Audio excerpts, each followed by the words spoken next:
Halo semuanya, perkenalkan nama saya Yanes Oktarido Lumban Gaol, dari kelas 10C akan menjelaskan Civic Bab 3 tentang kerjasama dan gotong royong dalam kehidupan bermasyarakat. B. Kerjasama dan gotong royong dalam kehidupan bermasyarakat 1. Hakikat kerjasama dalam kehidupan bermasyarakat A. Pengertian kerjasama dalam Kamus Besar Bahasa Indonesia, kerjasama berarti kegiatan atau usaha yang dilakukan oleh beberapa orang, lembaga, pemerintah, dan sebagainya, untuk mencapai tujuan bersama. Negara Indonesia terbentuk karena rakyat mau dan bersedia bekerja sama dan bersatu. Kesadaran ini didasarkan pada perasaan senasib dan sepenanggungan sebagai individu yang menderita akibat dijajah bangsa Eropa. Penderitaan inilah yang kemudian menimbulkan kerjasama dan persatuan rakyat Indonesia di seluruh daerah, dengan berbagai latar belakang budaya, ras, suku, dan agama, untuk melawan dan mengusir penjajah dari tanah. Persatuan rakyat Indonesia ini didorong oleh keinginan mencapai kehidupan yang bebas dalam wadah negara yang merdeka dan berdaulat.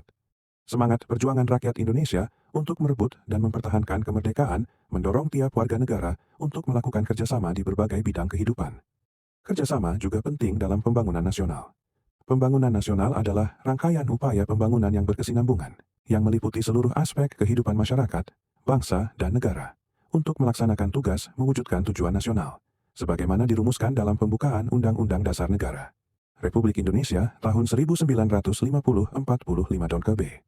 Pentingnya, kerjasama dalam kehidupan bermasyarakat kemerdekaan Indonesia tercipta dari kerjasama seluruh bangsa dalam berbagai aspek kehidupan. Dalam pidato pada tanggal 1 Juni 1945, Soekarno mengatakan bahwa negara Indonesia yang didirikan harus untuk semua kalangan. Negara yang didirikan harus disemangati rasa gotong royong dan perjuangan bersama-sama untuk kepentingan bersama. Kerjasama memang penting dalam kehidupan bersama. Pentingnya kerjasama dalam kehidupan bermasyarakat antara lain terlihat pada hal-hal berikut. 1. Kerjasama membuat pekerjaan akan terasa lebih ringan. 2. Kerjasama dapat membuat pekerjaan cepat terselesaikan. 3. Kerjasama membuat tujuan dapat tercapai dengan efektif. 4. Kerjasama dapat menyadarkan masyarakat untuk mendahulukan kepentingan umum. 5. Kerjasama dapat memupuk tanggung jawab sosial. 6. Kerjasama dapat meningkatkan rasa setia kawan. 7. Kerjasama dapat memupuk rasa kebersamaan. 8. Kerjasama dapat mempererat tali persaudaraan. 9. Kerjasama dapat menciptakan kerukunan. 12. Kerjasama dapat menumbuhkan rasa persatuan dan kesatuan. Berdasarkan apa yang telah dibaca, kerjasama itu adalah kegiatan atau usaha yang dilakukan oleh beberapa orang untuk mencapai tujuan bersama. Pentingnya kerjasama itu yang pertama membuat pekerjaan lebih ringan, meningkatkan efisiensi dan efektivitas, mencapai tujuan bersama, meningkatkan rasa tanggung jawab sosial dan kesadaran akan pentingnya kerjasama. Kemudian manfaat kerjasama itu mampu meningkatkan kualitas hidup bermasyarakat, kemudian meningkatkan rasa kebersamaan dan kesatuan, dan meningkatkan efisiensi dan efektivitas dalam mencapai tujuan. Dengan itu, kerjasama dan gotong royong adalah nilai yang sangat penting dalam kehidupan bermasyarakat. 2. Hakikat gotong royong dalam kehidupan bermasyarakat A. Pengertian gotong royong Indonesia memiliki bentuk kerjasama yang khas, yaitu gotong royong. Gotong royong berasal dari kata gotong yang berarti pikul atau angkat, dan kata royong yang berarti bersama-sama. Dengan demikian, gotong royong bermakna bekerja atau menyelesaikan tugas secara bersama-sama untuk mencapai hasil yang diinginkan. Dalam konsep gotong royong, pekerjaan dilakukan secara sukarela atau tanpa pamrih oleh seluruh warga sesuai dengan kemampuannya masing-masing. Gotong royong dapat dibedakan menjadi dua, yaitu gotong royong dalam arti tolong-menolong dan gotong royong dalam arti kerja bakti. Dalam praktiknya, gotong royong dalam arti tolong-menolong terjadi dalam pertanian, kegiatan rumah tangga, pesta, perayaan, dan bencana atau kematian biasanya untuk kepentingan perseorangan atau kelompok. Adapun gotong royong dalam arti kerja bakti umumnya dilakukan untuk berbagai kegiatan yang bersifat umum biasanya untuk kepentingan bersama, misalnya membersihkan saluran air atau tempat ibadah. Jadi, gotong royong adalah bentuk kerjasama khas Indonesia yang bermakna bekerja atau menyelesaikan tugas secara bersama-sama untuk mencapai hasil yang diinginkan. Arti gotong royong yang pertama, gotong royong itu dalam arti tolong-menolong untuk kepentingan perseorangan atau kelompok. Yang kedua, gotong royong dalam arti kerja bakti yaitu untuk kepentingan bersama. Contoh gotong royong yaitu di pertanian, kegiatan rumah tangga, pesta, dan perayaan. 4. Bencana atau kematian, kemudian membersihkan saluran air atau tempat ibadah. B. Istilah gotong royong di berbagai daerah di Indonesia. Gotong royong merupakan cerminan kerjasama antar warga negara yang sesuai dengan kultur dan kepribadian bangsa. Di berbagai daerah di Indonesia, terdapat istilah yang bermakna gotong royong. Beberapa di antaranya dapat dilihat pada tabel berikut. Yang pertama ada Aceh, yang dimana istilahnya ada alang tulung. Kemudian di Sumatera Utara ada siadapari, raron, atau marsiurupan. Kemudian di Jambi ada Pelarian, di Bangka Belitung ada Nganggung, di Lampung ada Saksambian, dan di Jawa Barat ada Sabi Bulungan, dan seterusnya adalah Maluku yaitu Masohi, Papua Barat Helmkoi atau Konambe Umbai. C. Faktor pendorong dan penghambat gotong royong. Ada beberapa faktor pendorong dan penghambat gotong royong. Faktor-faktor pendorong gotong royong antara lain sebagai berikut. 1. Agar dapat bertahan hidup, manusia perlu menjaga hubungan baik dengan sesamanya. 2. Dalam diri manusia, ada kesadaran untuk saling membantu dan mengutamakan kepentingan bersama. 3. Manusia memiliki kecenderungan berkelompok. 4.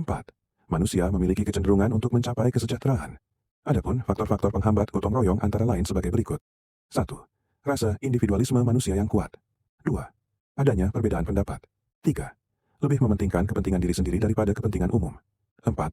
Rasa percaya diri yang kurang. Jadi yang baru disebutkan tadi adalah faktor pendorong dan penghambat dari gotong royong. 3. Bentuk kerjasama dan gotong royong dalam kehidupan bermasyarakat A. Bentuk-bentuk kerjasama dalam masyarakat Indonesia. Bentuk-bentuk kerjasama dalam berbagai bidang kehidupan di masyarakat, antara lain sebagai berikut. 1. Kerjasama dalam kehidupan sosial politik. Dalam kehidupan sosial politik, kerjasama dapat dilihat dalam musyawarah. Di dalam musyawarah, kerjasama yang terjadi adalah kerjasama untuk mencapai kesepakatan. Bagi bangsa Indonesia, musyawarah sangat dijunjung tinggi. Hal ini terlihat dalam sila keempat Pancasila yang berbunyi, kerakyatan yang dipimpin oleh hikmat kebijaksanaan dalam permusyawaratan perwakilan. Penjelasan makna sila tersebut adalah sebagai berikut. Kerakyatan mengandung arti bahwa kekuasaan tertinggi berada di tangan rakyat. Dengan ini, rakyat berdaulat. Hal ini terwujud dalam sistem demokrasi. Kerakyatan timbul karena adanya kesadaran bahwa manusia mempunyai harkat dan martabat yang sama sebagai makhluk Tuhan yang Maha Esa. Itulah sebabnya manusia menghendaki adanya perlakuan yang sama sesuai dengan kedudukannya. Hikmat dapat diartikan sebagai suatu kebenaran yang mengandung manfaat bagi kepentingan umum. Kebijaksanaan adalah dorongan kehendak yang tertuju pada kebaikan yang rasional dan manusiawi. Kebaikan itu yang dijiwai oleh sikap yang adil dan beradab sesuai ajaran agama, atau kerakyatan yang dijiwai oleh ketuhanan yang Maha Esa dan nilai-nilai kemanusiaan serta nilai-nilai persatuan. Permusyawaratan mengacu pada suatu tata cara khas kepribadian Indonesia untuk merumuskan atau memutuskan sesuatu hal berdasarkan kehendak rakyat hingga tercapai keputusan yang berdasarkan kebulatan pendapat mufakat. Perwakilan mengacu pada suatu tata cara, prosedur, yang mengusahakan turut sertanya rakyat mengambil bagian dalam kehidupan bernegara. Salah satunya dilakukan dengan melalui badan-badan perwakilan. Kerjasama dalam kehidupan sosial politik antara lain dapat kita wujudkan dengan melaksanakan hal-hal berikut. A. Mengutamakan kepentingan negara dan masyarakat. B. Tidak memaksakan kehendak kepada orang lain. C. Mengutamakan musyawarah ketika mengambil keputusan untuk kepentingan bersama. D. Musyawarah untuk mencapai mufakat diliputi oleh semangat kekeluargaan. E. Menerima dan melaksanakan hasil keputusan musyawarah dengan itikat baik dan rasa tanggung jawab. F. Musyawarah dilakukan dengan akal sehat dan sesuai dengan hati nurani yang luhur. E. Keputusan yang diambil harus dapat dipertanggungjawabkan secara moral kepada Tuhan Yang Maha Esa. Menjunjung tinggi harkat dan martabat manusia, serta nilai-nilai kebenaran dan keadilan. Jadi, bentuk kerjasama dalam kehidupan sosial politik itu ada yang pertama musyawarah, yaitu kerjasama untuk mencapai kesepakatan. Yang kedua kerakyatan, yaitu kekuasaan tertinggi berada di tangan rakyat. Yang ketiga hikmat kebijaksanaan, yaitu mengambil keputusan dengan kebenaran dan keadilan. Yang keempat permusyawaratan, yaitu tata cara khas Indonesia untuk merumuskan atau memutuskan sesuatu hal. Yang kelima perwakilan, yaitu tata cara yang mengusahakan turut sertanya rakyat dalam kehidupan bernegara. Kemudian ada pelaksanaan kerjasama dalam kehidupan sosial politik. Yang pertama, mengutamakan kepentingan negara dan masyarakat. Yang kedua, tidak memaksakan kehendak kepada orang lain. Yang ketiga, mengutamakan musyawarah ketika mengambil keputusan. Yang keempat, menerima dan melaksanakan hasil keputusan musyawarah dengan intikat baik. Yang kelima, musyawarah dilakukan dengan akal sehat dan sesuai dengan hati nurani yang luhur. 2. Kerjasama dalam kehidupan ekonomi. Kerjasama tidak hanya harus diterapkan dalam kehidupan sosial politik. Kerjasama juga harus diterapkan dalam kehidupan ekonomi. Kerjasama dalam bidang ekonomi merupakan salah satu bentuk pengamalan sila kelima Pancasila yang berbunyi, keadilan sosial bagi seluruh rakyat Indonesia. Salah satu bentuk pengamalan sila ini adalah mengembangkan perbuatan-perbuatan yang luhur dan mencerminkan sikap dan suasana kekeluargaan dan kegotong royongan. Kerjasama dalam bidang ekonomi sesuai dengan pasal 33 ayat 1 UUD NRI tahun 1945 yang berbunyi perekonomian disusun sebagai usaha bersama berdasarkan asas kekeluargaan. Usaha bersama mengacu pada wujud paham mutualisme, yakni suatu kehendak untuk senantiasa mengutamakan semangat bekerja sama dalam kegotong royongan. Asas kekeluargaan menunjukkan adanya tanggung jawab bersama untuk menjamin kepentingan bersama, kemajuan bersama dan kemakmuran bersama, yang mengutamakan kerukunan dan solidaritas. Wujud usaha bersama berdasar asas kekeluargaan dalam membangun perekonomian Indonesia yang sesuai. Pasal 33 Undang-Undang Dasar Negara Republik Indonesia. Tahun 1945 adalah koperasi. Muhammad Hatta mengatakan, koperasi adalah usaha bersama untuk memperbaiki nasib penghidupan ekonomi berdasarkan tolong-menolong. Semangat tolong-menolong tersebut didorong oleh keinginan memberi jasa kepada kawan berdasarkan seorang buat semua dan semua buat seorang. Menurut Undang-Undang Republik Indonesia Nomor 25 Tahun 1992 tentang perkoperasian, koperasi, baik sebagai gerakan ekonomi rakyat maupun sebagai badan usaha, berperan serta untuk mewujudkan masyarakat yang maju, adil dan makmur berdasarkan Pancasila dan UUD NRI. Tahun 1945 dalam Tata Perekonomian Nasional yang disusun sebagai usaha bersama berdasarkan atas asas kekeluargaan dan demokrasi ekonomi. Kemakmuran seluruh rakyat Indonesia yang merata dan berkeadilan merupakan tujuan pembangunan nasional Negara Kesatuan Republik Indonesia. Untuk mencapai tujuan ini, perlu pendanaan besar yang bersumber utama dari penerimaan pajak. Menurut Undang-Undang Republik Indonesia Nomor 28 Tahun 2007 tentang Ketentuan Umum dan Tata Cara Perpajakan, pajak adalah kontribusi wajib kepada negara yang terhutang oleh orang pribadi atau badan yang bersifat memaksa berdasarkan undang-undang dengan tidak mendapatkan imbalan secara langsung dan digunakan untuk keperluan negara bagi sebesar-besarnya kemakmuran rakyat. Terkait dengan hal ini, Pasal 23A UUD NRI tahun 1945 mengatakan bahwa pajak dan pungutan lain yang bersifat memaksa untuk keperluan negara diatur dengan undang-undang. Perpajakan adalah wujud partisipasi dan kontribusi real rakyat kepada negara. Kerelaan rakyat membayar pajak merupakan upaya nyata keterlibatan rakyat dalam pembangunan. Pembangunan yang dibiayai oleh pajak pada hakikatnya diperuntukkan bagi kepentingan seluruh rakyat Indonesia. Perpajakan dapat dianggap sebagai kerjasama dalam membangun bangsa dan negara.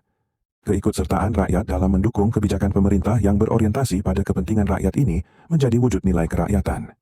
Kerjasama dalam kehidupan ekonomi antara lain dapat kita wujudkan dengan melaksanakan hal-hal berikut. A. Mengembangkan perbuatan-perbuatan yang luhur yang mencerminkan sikap dan suasana kekeluargaan dan kegotong royongan. B. Bersikap adil. C. Menjaga keseimbangan antara hak dan kewajiban. D. Menghormati hak-hak orang lain. E. Suka memberi pertolongan kepada orang lain. F. Menjauhi sikap pemerasan terhadap orang lain. G. Tidak bersifat boros. H. Tidak bergaya hidup mewah. I. Tidak melakukan perbuatan yang merugikan kepentingan umum. J. Suka bekerja keras. K. Menghargai hasil karya orang lain. L. Bersama-sama berusaha mewujudkan kemajuan yang merata dan berkeadilan sosial. Kerjasama dalam kehidupan ekonomi. Yang pertama itu pengamalan sila kelima Pancasila, yaitu keadilan sosial bagi seluruh rakyat Indonesia. Yang kedua, menurut pasal 33 ayat 1 Undang-Undang Negara Republik Indonesia tahun 1945, perekonomian disusun sebagai usaha bersama berdasarkan asas kekeluargaan. Ketiga, koperasi, wujud usaha berusaha bersama berdasar asas kekeluargaan dan membangun perekonomian Indonesia. Ya, kemudian ada pelaksanaan kerjasama dalam kehidupan ekonomi. Yang pertama, mengembangkan perbuatan-perbuatan yang luhur. Kedua, bersikap adil. Ketiga, menjaga keseimbangan antara hak dan kewajiban. 4, menghormati hak-hak orang lain. 5, suka memberi pertolongan kepada orang lain, dan seterusnya. 3. Kerjasama dalam bidang kehidupan pertahanan dan keamanan negara. Menurut Undang-Undang Republik Indonesia Nomor 3 Tahun 2002 tentang Pertahanan Negara.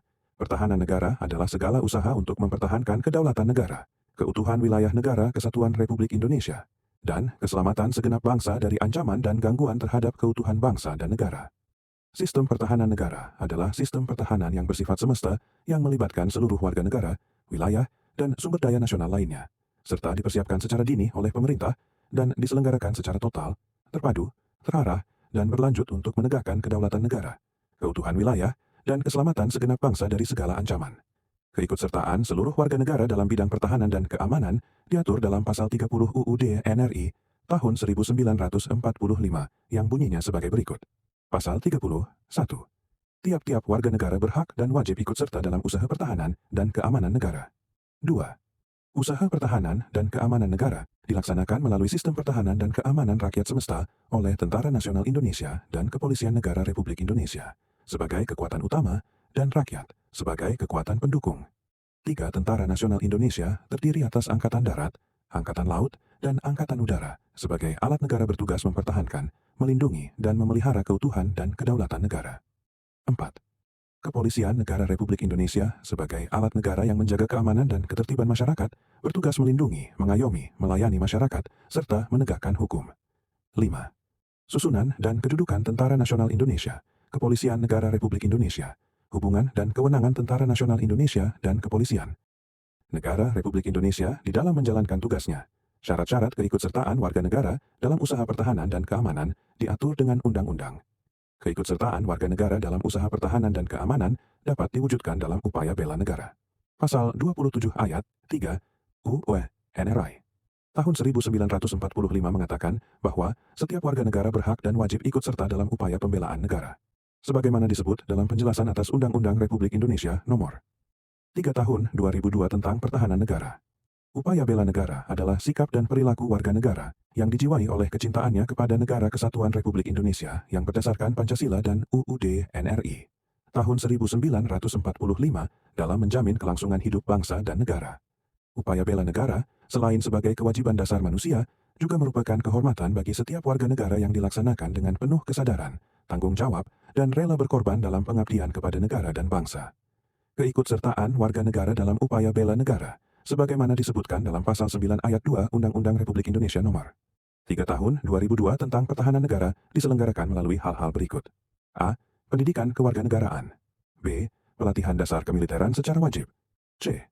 Pengabdian sebagai prajurit Tentara Nasional Indonesia secara sukarela atau secara wajib. D. Pengabdian sesuai dengan profesi. Dari uraian tersebut tampak bahwa dalam bidang kehidupan pertahanan dan keamanan negara, kerjasama antar warga negara adalah hal penting.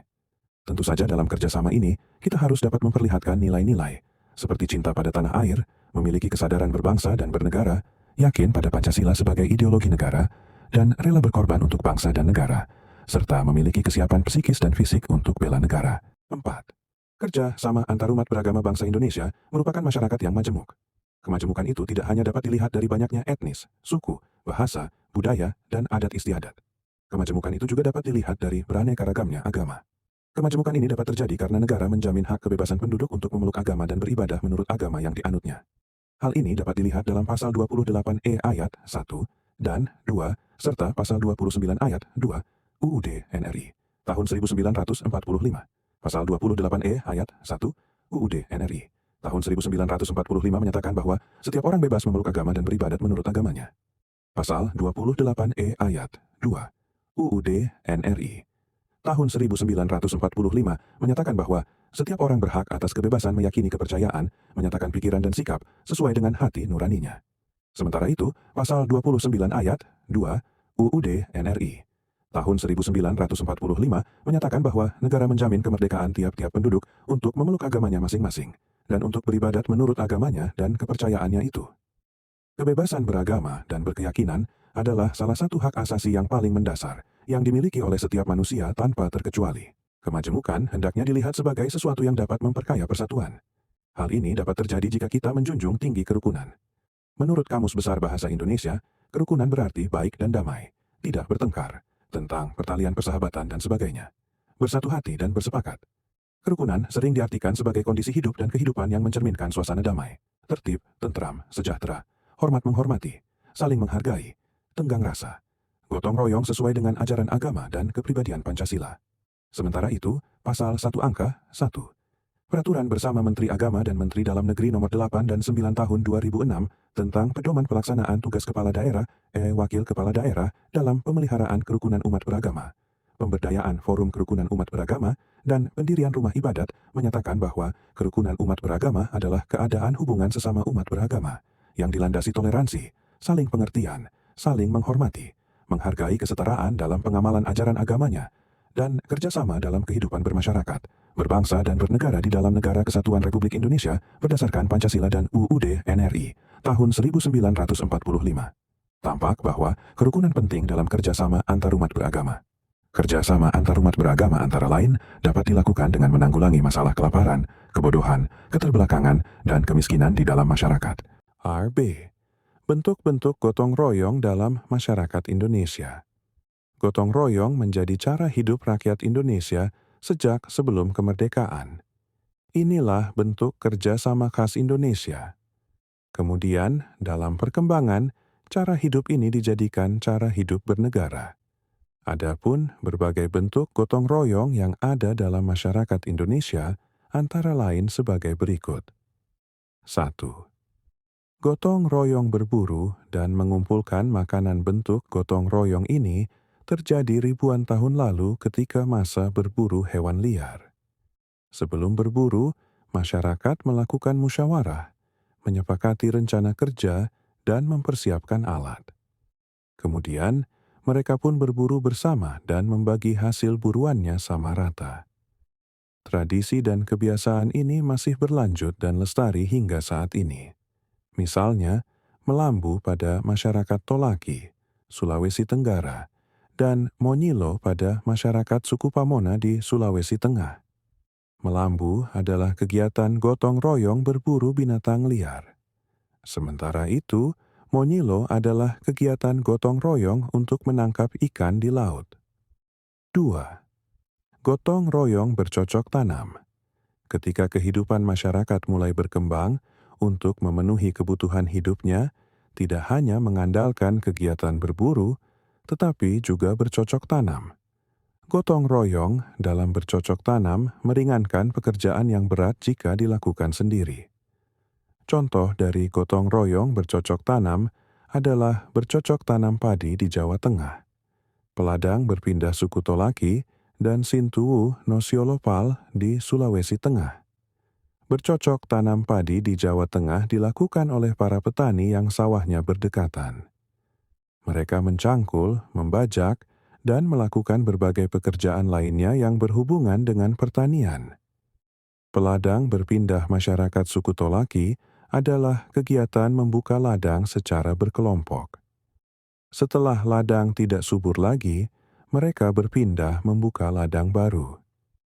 Sintuwu Nosiolopal adalah kegiatan kerjasama dalam kekeluargaan di bidang pertanian. 3. Gotong royong membangun rumah. Dalam perkembangan peradaban manusia, rumah menjadi sebuah kebutuhan yang penting. Gotong royong pun menjadi cara yang tepat dalam pembangunan rumah. Misalnya, Batagak Kudo-Kudo, tradisi gotong royong membangun rumah di Sumatera Barat. Barifola, tradisi gotong royong membangun rumah di Tidore. Dan Sambatan, tradisi gotong royong membangun rumah di Jawa. Ada pula tradisi Marakabola, tradisi gotong royong memindahkan rumah di Sulawesi Selatan. Adapun gotong royong juga dapat dilakukan di berbagai lingkungan, seperti lingkungan sekolah, masyarakat, dan negara. Sekolah adalah lembaga pendidikan yang membentuk pengetahuan dan karakter siswa. Oleh karena itu, siswa dapat dilatih untuk melakukan gotong royong bersama. Misalnya, siswa dapat bekerja sama dan berkontribusi untuk mewujudkan misi dan visi sekolah, mengikuti proses belajar mengajar dengan baik, dan terlatih menyumbangkan ide dan gagasan untuk kemajuan sekolah.